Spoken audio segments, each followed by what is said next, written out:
What is up, guys? My name is STIX, and if you don't already, follow me over on Twitter at ByteStix to stay updated with the latest MMO related news.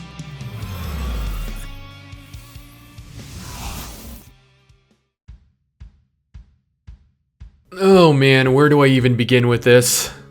So on May 28th, Bless Online went live with their 2-day head start, allowing any player that purchased a Founders Pack to jump in and partake of what the game had to offer. People had unrealistically high expectations, claiming anyone caught talking ill of the game were in fact slandering, or worse yet, attempting to ruin the launch of the game.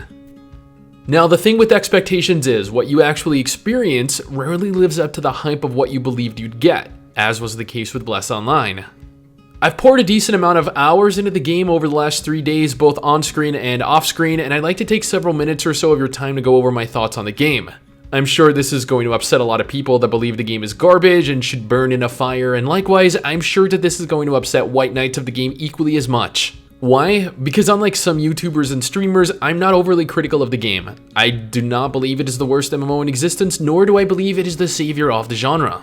So, now that I've made haters of literally everyone watching this video, let us jump in and discuss everything I've come across and learned so far. The Bless team told players that they had completely overhauled the combat for every single class, making it much faster, much more fluid, and much more action-oriented. They actually coined a term for it, called rhythmic combat. However, upon release, players found that they didn't really have access to the action variant of combat that they were promised outside of the Berserker class. The devs went on to say that they had temporarily disabled the ability to change characters from tab target to action combat for every class excluding the Berserker because they felt they needed to instead refine the combat more. Further stating, instead of offering a substandard feature for some classes, we wanted to instead spend a little more time polishing action combat.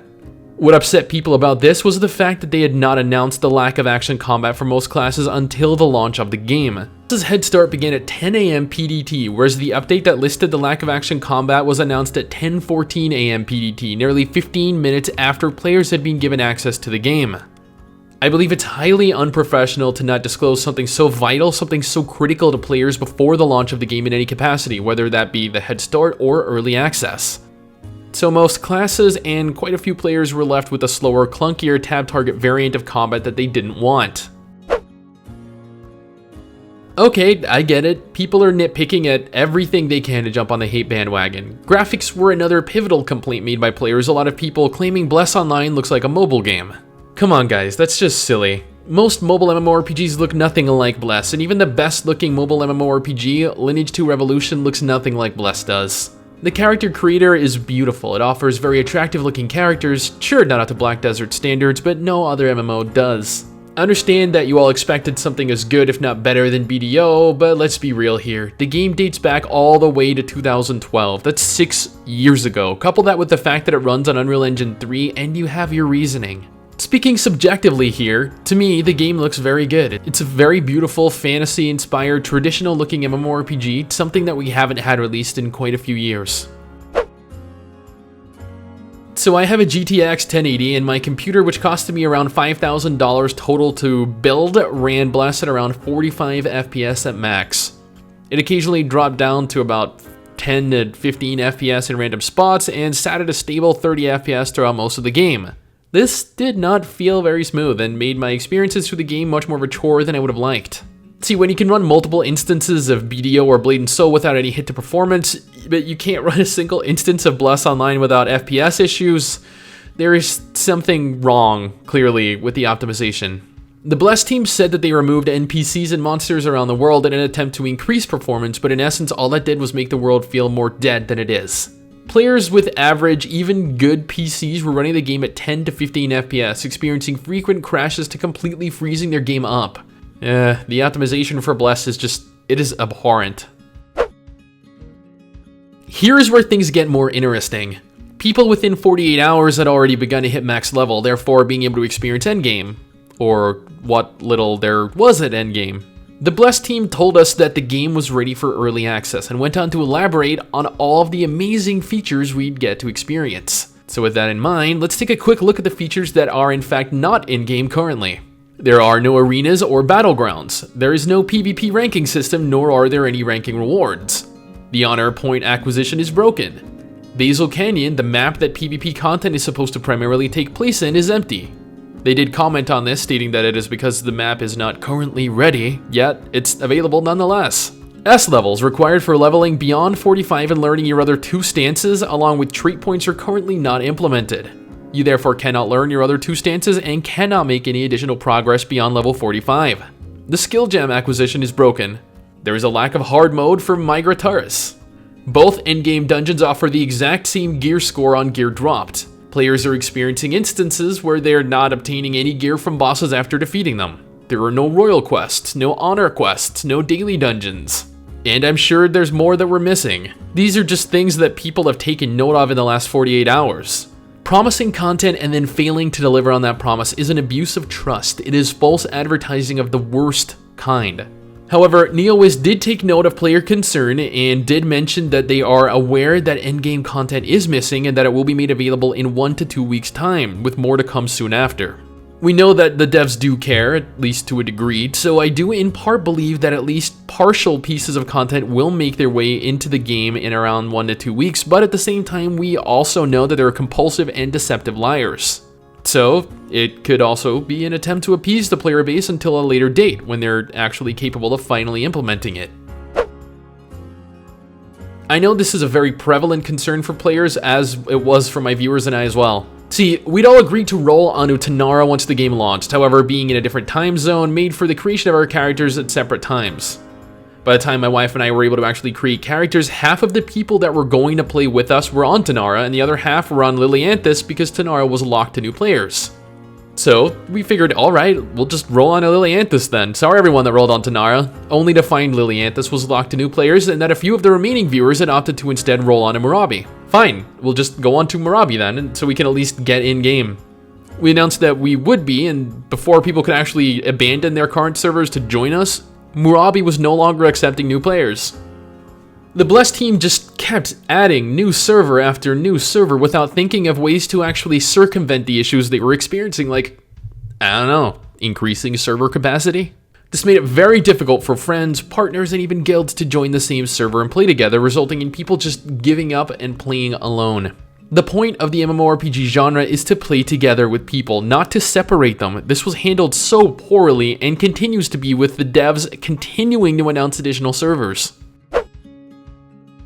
So this one isn't really too big of an issue for me. I get that it's not really all that pleasing on the eyes and offers no real way of customizing it, but people really blew this one out of proportion. I get it, it's large, it's clunky, it's intrusive, and by now we've all gotten accustomed to neat, smaller, highly customizable UIs. One part of the UI that did bother me personally, however, was the camera. I attempted to mess around with the 2 camera options I was given access to, but neither had any effect on the camera overall. I was left with a very high, very awkward camera angle that almost felt like I was playing an isometric MMORPG like Lost Ark. Oh man, the translations in this game were an absolute abomination. People thought when Revelation Online launched that it had poor translations, part of the game still being in Russian and all, but Bless Online? Oh, allow me to give you a prime example of the kind of translations we were given. Increases the cooldown, but further reduces the cooldown. Yes, I know, very informative skill descriptions, am I right? Really elaborates on what the skill does. Totally worth investing rose stones into based off of what we're told. That wasn't all though. Outside of poorly translated, confusing skill descriptions, we bore witness to some of the worst translated quest and questlines in the game. Thank God for autopathing. And this is probably the only time you're ever gonna hear me say that. While playing through earlier iterations of the game from other regions, I'd experienced some very adult in nature cutscenes. These were actually cut from the final version of our game, with the devs heavily censoring everything so the game could get a T rating, even though this game is actually marketed as a more adult MMORPG. Allow me to take a moment right now to show a comparison of some of the content censored in-game currently. Note that the one on the left is live with my wife, and the one on the right is an older version with my sister Wiggy.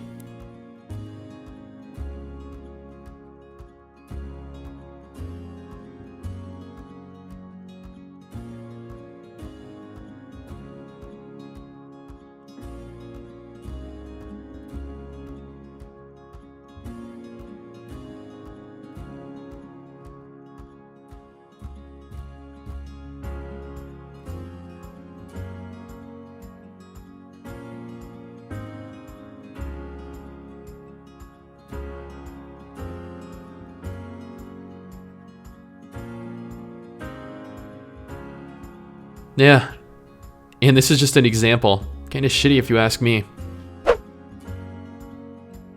Yes, Bless has had a lot of server crashes. Yes, Bless has had quite a significant amount of restarts. Yes, Bless had quite a few bugs, more on that in the next talking point. But if you've ever seen an MMORPG release or been present at the launch of an MMORPG, you'd know how badly they normally go. Honestly, I'd expected this kind of launch. I actually talked about it and got flamed for it, which in retrospect is a little funny to me. This led me to the realization, though, that people had far too high expectations for the game. Especially the game's launch. People expected perfection, servers to remain online, no lag, no crashes, no last-minute bug fixes, patches. Essentially, we had a bunch of whiny, entitled children demanding something even large companies with years of experience in the genre still have trouble with. A bug-free, successful MMO launch. I know you expect everything to work, I know you expect everything to be what you deem appropriate for the early access launch, but shit happens, and more often than not, ends up happening when games launch. One of what I believe to be a predominantly game-killing bug is the bug that allows players to duplicate items. It is a bug that has been confirmed to be present in older versions of the game, and a bug that devs have refused to fix. I don't understand how something this game-breaking to the game and its economy is allowed to run rampant. I'm not kidding, like, this is 100% fully and completely capable of destroying the entire game. The only way they can fix the game, and therefore fix the economy at this point, is to just wipe the servers. So much damage has been done to the game already, with a plethora of players already abusing the bug incessantly. And with the method already being distributed, more and more players are taking part in this repugnant practice, assisting in the destruction of the game's economy. I cannot stress enough how big of a problem this is, and I cannot believe it has not been patched yet.